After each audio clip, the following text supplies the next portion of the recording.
Bonjour, c'est René. Je voudrais dans cette petite vidéo vous parler des couleurs chaudes et des couleurs froides. Ça arrive assez souvent lorsque je donne des cours à mon atelier que des élèves, surtout des débutants, ont du mal à distinguer quelles sont les couleurs chaudes et quelles sont les couleurs froides. Et puis tout récemment, on m'a posé une question, on m'a demandé justement de faire un petit peu ce cours-là, de faire cette vidéo dans laquelle je vais vous expliquer quelle est la différence entre les couleurs chaudes et les couleurs froides et à quoi ça sert en peinture finalement de le comprendre, de le savoir, de le connaître. Alors, quelle est la différence? Quelles sont les couleurs chaudes et quelles sont les couleurs froides? À la base, les couleurs froides sont les couleurs qui tirent vers le bleu et le vert.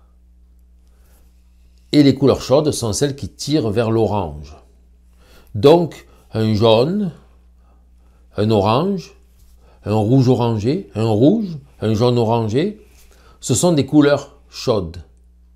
Un bleu, un vert, un violet, un bleu violacé, un bleu verdâtre, un vert bleuté, ce sont des couleurs froides.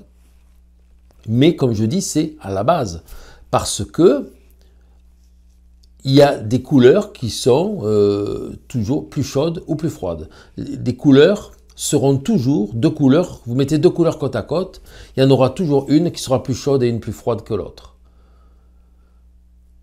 Même si ce sont des couleurs chaudes, admettons il y a des rouges, le rouge c'est une couleur chaude, entre deux rouges, il y en aura un qui sera plus chaud et un plus froid. Vous prenez le bleu qui est une couleur froide, et bien vous mettez deux bleus côte à côte et puis l'un sera plus froid que l'autre. La couleur la plus froide, si on regarde le cercle chromatique, c'est le bleu verdâtre ou le vert bleuté. La couleur la plus chaude, c'est le rouge orangé. Et là, vous allez me dire, si le rouge orangé est une couleur chaude, la couleur la plus chaude, est-ce que le rouge est une couleur chaude aussi? Oui, le rouge est une couleur chaude, mais le rouge est moins chaud que le rouge orangé. C'est pas froid, mais c'est moins chaud. Vous voyez, on peut toujours avoir des différences entre deux couleurs. Le jaune, c'est une couleur chaude. Mais si le jaune, il tire un peu sur le verdâtre, c'est un jaune citron, un peu verdâtre, il est moins chaud que le jaune qui tire plus sur l'orangé. Vous comprenez? C'est ça qu'il faut vraiment faire comme distinction. Le bleu qui va se rapprocher du violet sera moins froid que le bleu qui se rapproche du vert. Puisque le bleu verdâtre, c'est le bleu le plus froid, c'est la couleur la plus froide. Le vert, qui tire plus sur le jaune, sera moins froid que le vert qui tire plus sur le bleu. Alors c'est sûr que je pourrais très bien vous dire, un vert jaunâtre est plus chaud qu'un vert bleuté. C'est plus chaud. Ça veut dire que c'est moins froid. C'est une couleur froide. Le vert est une couleur froide. Si le vert est jaunâtre, c'est une couleur froide. Mais s'il est moins froid qu'un vert bleuté, on peut dire aussi qu'il est plus chaud. On peut dire moins froid, on peut dire plus chaud, comme on peut dire plus froid ou moins chaud. Un jaune est plus froid qu'un orange. Mais c'est une couleur chaude, oui, mais il est moins chaud. Voilà. C'est là où il faut des fois accepter cette distinction. Il faut accepter qu'on dise c'est plus froid quand il est moins chaud. Et sinon, c'est sûr que ça peut être un petit peu mélangeant, puisqu'une couleur chaude, un jaune est une couleur chaude, pourquoi on dirait il est plus froid? Non, il est moins chaud, c'est tout. Voilà, donc vous comprenez le principe. Après ça, alors en peinture, à quoi ça va nous servir? Et là, c'est intéressant, en peinture, ça va nous servir dans le sens où les couleurs chaudes et les couleurs froides, on peut les utiliser en contraste. En contraste, c'est-à-dire que si je mets un bleu verdâtre à côté d'un rouge orangé, je vais avoir un contraste extrêmement fort, extrêmement puissant. Alors, je vous donne un exemple encore assez simple. Vous faites un ciel bleu, vous voulez mettre des nuages blancs, des nuages très très très blancs, vous mettez du blanc dans votre ciel, à côté du bleu, donc le ciel est bleu, vous mettez du blanc, et là vous dites, si vous trouvez que le blanc n'est pas encore assez clair, pas assez, si ça ne ressort pas assez, si ça ne se détache pas assez, vu que le bleu est dans votre ciel, c'est une couleur froide, mettez un peu de couleur chaude dans le nuage, réchauffez votre nuage avec un petit peu d'orangé, et vous allez voir que le blanc va paraître plus contrasté, donc plus blanc finalement, par rapport au bleu. Ça va créer un contraste, il y avait un contraste de valeur déjà parce que le bleu est plus foncé que le blanc, et maintenant il s'ajoute un contraste de température de couleur. Et c'est pour ça que en peinture, ce qu'on fait souvent, on va mettre la différence entre la lumière et l'ombre, qui est une valeur, hein, la lumière est claire, l'ombre est foncée. Bon, mais si la lumière elle est chaude, par exemple c'est un soleil, eh bien on va mettre des ombres froides, plus bleutées. Si on se retrouve dans une situation où la lumière est bleutée parce que c'est un ciel couvert, bon, mais c'est une lumière bleutée, sur, mettons, un mur gris devient bleuté un petit peu par la lumière, fait que dans l'ombre, on va mettre une couleur chaude. Donc on va mettre un petit peu de brun, par exemple, de marron, légèrement dans l'ombre, pour augmenter cet effet de contraste, de température de couleur. Ensuite de ça, il y a un autre effet intéressant en peinture. Les couleurs, d'une manière générale, les couleurs froides éloignent et les couleurs chaudes rapprochent. Si vous mettez une page bleue avec un rond orange, en mettant un rond orange dans une page bleue, bien vous allez avoir l'impression que l'orange, il vient vers vous. Il sort.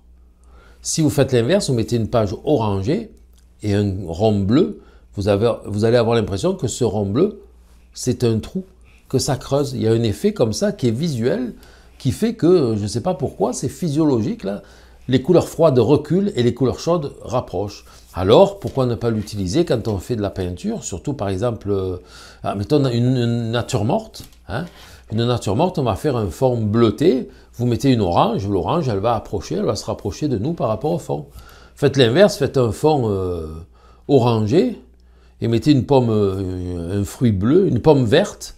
Une pomme verte, on va avoir la difficulté à la faire venir vers nous, on va avoir plus l'impression qu'elle recule. Voilà, c'est un effet aussi qui existe. Et dans les paysages, c'est la même chose, on va mettre des couleurs plus froides pour reculer la végétation, pour reculer les collines. Si vous avez des arbres, une forêt verte, admettons vous avez une succession de collines différentes, comme ça. Admettons vous avez 3 ou 4 collines, 1, 2, 3, 4, avec chaque colline la même végétation. Admettons c'est juste de la forêt de sapins. Eh bien celle qui est en avant, vous allez la faire dans un vert beaucoup plus chaud, et celle qui est le plus loin, là-bas, au loin, vous allez la faire quasiment bleutée. Le vert du sapin sera devenu bleu. Et entre les deux, les autres collines, vous allez les rendre de plus en plus froides en reculant ou de plus en plus chaudes en rapprochant. Voilà. Comme ça, vous allez avoir un effet 3 dimensions, un effet de profondeur qui va être accentué par l'effet de, on va dire, de refroidissement de la température, de la couleur au fur et à mesure qu'on s'éloigne de nous. Voilà, donc c'est pas mal. Les bases, ça serait ça. Lorsqu'on a une lumière qui éclaire chaud, on va mettre des ombres froides. Lorsqu'on a une lumière qui éclaire froid, on va mettre des ombres chaudes.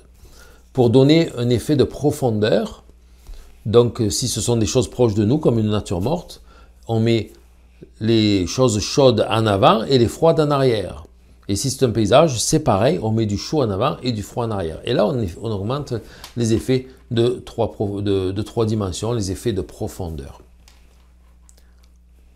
Voilà, c'est surtout ça, l'utilisation vraiment du chaud et du froid en peinture pour, on va dire, l'effet basique. Là, c'est les techniques de base en peinture, c'est assez ça, c'est d'utiliser les températures de couleur, c'est d'utiliser l'effet physiologique, l'effet sur nous autres des températures de couleur pour en profiter, puis augmenter les effets de profondeur dans nos tableaux. Voilà, donc j'espère que cette petite vidéo répond à vos questions, surtout si vous aviez ce questionnement-là. Bien sûr, il y a bien des gens qui savent qu'est-ce que c'est les couleurs froides et les couleurs chaudes, mais il y a encore des personnes qui se posent des questions.